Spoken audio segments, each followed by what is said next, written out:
There's the Toyota Corolla, a practical vehicle, and then there's this, the GR Corolla. I'm Tom Voelk for the Seattle International Auto Show, and grr indeed. With shipping, the base core model starts at $37,000. It's all asphalt jockeys really need. Toyota has handed over a circuit edition coming in at $44 grand. All models get high-performance disc brakes.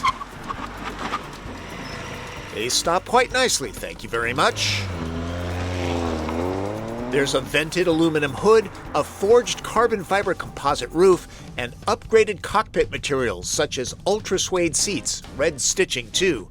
A higher performance Maurizio model adds $7,000 to the circuits tab and removes the back seat. Good if you intend on tracking it often. It starts with the Corolla hatchback. About the only body panels that it shares with the circuit are the doors. It's nearly 2.5 inches wider than a civilian model. Up front, there are McPherson struts. In back, it's double wishbone multi-link. All of the wheels are driven, that's what this means. Normally, the power split is 60% front, 40 rear. It can be set to vector 70% to the back tires or dial it in 50-50. The shoes are Michelin Pilot Sports on 18-inch wheels. The Japanese factory that crafts the GR adds bracing to the floor, hundreds of spot welds, and 3 meters of chassis adhesive. While the GR offers more, it also offers less when it comes to cylinders. The 1.6-liter 3-cylinder turbo here makes 300 horsepower and 273 pound-feet of torque. Impressive. It's the engine Toyota tucks into the Yaris GR, forbidden fruit in the US.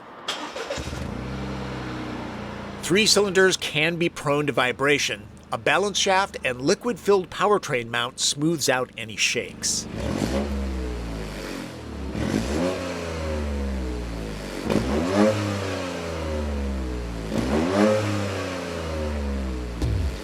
The triple exhaust reduces back pressure. Also, it looks awesome.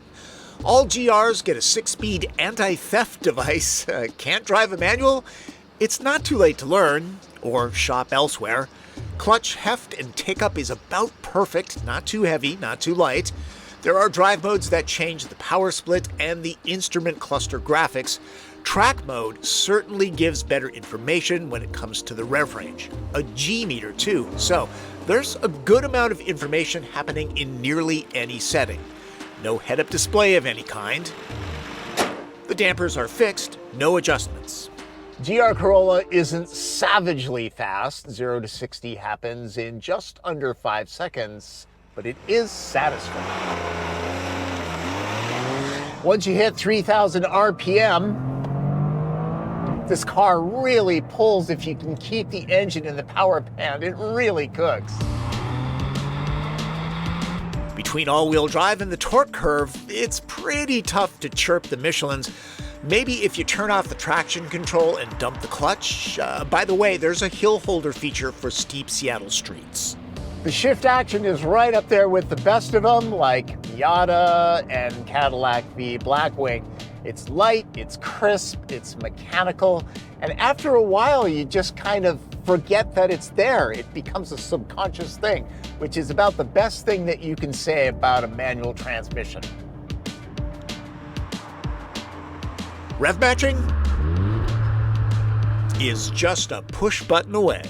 The engine note gives off a nice snort.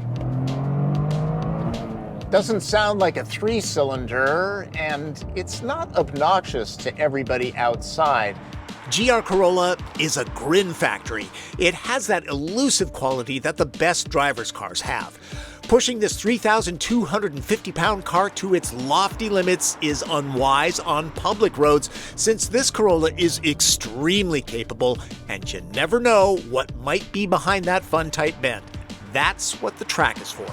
But the clairvoyant nature of the GR makes every trip to pick up milk, eggs, and bread a smile, unless you're dairy or gluten intolerant. That's not Toyota's fault. You'll go looking for tight corners to sling this into, and it'll make you take the long way home. And here's another thing. The size of the GR Corolla is just right. Steering is on the light side of heavy, about perfect, and there's feel coming up through the wheel. Ride quality? Well, considering what kind of car this is, normally this is the part of the review where I talk about burst kidneys and fillings rattling out, but even though the suspension is firm, it's very docile. This could easily be a daily driver. So sorry, dentists, you're not going to get any extra revenue out of this car. There's a solid suite of ADAS technology. The latest Toyota Safety Sense offers automatic emergency braking with pedestrian detection, a pretty darn good lane keep assist for those rare times that you want some co-piloting, and adaptive cruise. Yeah, on a manual. If you want great fuel economy out of a Corolla, well, maybe buy the hybrid. The EPA rates the average of the GR at 24 mpg, and that's using specified premium fuel. But really, this is a lot more fun to drive. I know, I've driven both.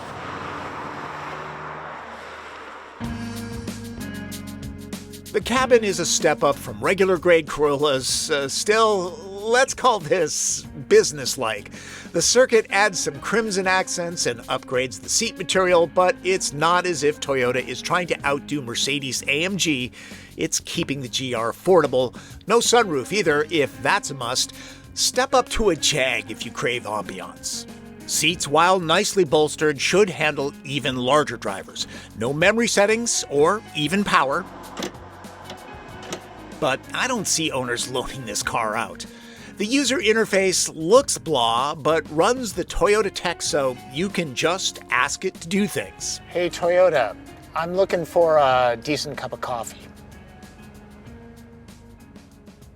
I found 15 results. The first is Cafe Appassionato Coffee Roastery and Tasting Bar at 21st Avenue West. Would you like to go to that one? Yeah, that's pretty good. Eventually, talking to your car requires a data plan. Hard buttons? Yes. Android Auto and Apple CarPlay are wireless. The 800-watt JBL audio sounds better than you'd expect from an 8-speaker system. The Corolla hatchback has a shorter wheelbase than the sedan, and that impacts the back seat. There is less legroom. Pessimists will find it a little crowded back here. Optimists will see this as a performance car with a usable back seat, something a Miata doesn't offer.